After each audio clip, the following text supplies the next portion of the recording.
Hey everyone, welcome back to another quick tutorial.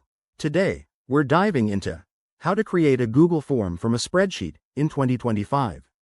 If you're looking to streamline your data collection, this is a game changer. Whether you're a teacher gathering student responses, a business tracking surveys, or just someone organizing events, linking Google Forms with Sheets makes everything easier and more efficient. Let's jump right in. First things first, make sure you have a Google account and a spreadsheet ready with your data. Open Google Sheets and load up the spreadsheet you'll be using. This could be a list of questions or any structured data you want to turn into a form. Step 1.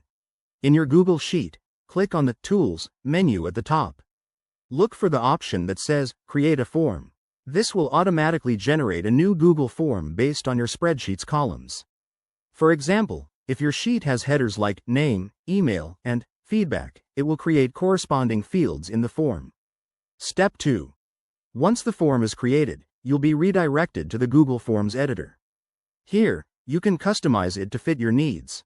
Add questions, change question types, like multiple choice, short answer, or checkboxes, and even add images or sections for better flow. Don't forget to link it back to your spreadsheet under the Responses tab in Forms. This ensures all submissions go straight into your sheet. Step 3. Preview your form by clicking the eye icon to test it out. Make sure everything works as expected. Submit a test response and check if it populates in your spreadsheet. If you need to make changes, hop back to the editor and tweak away.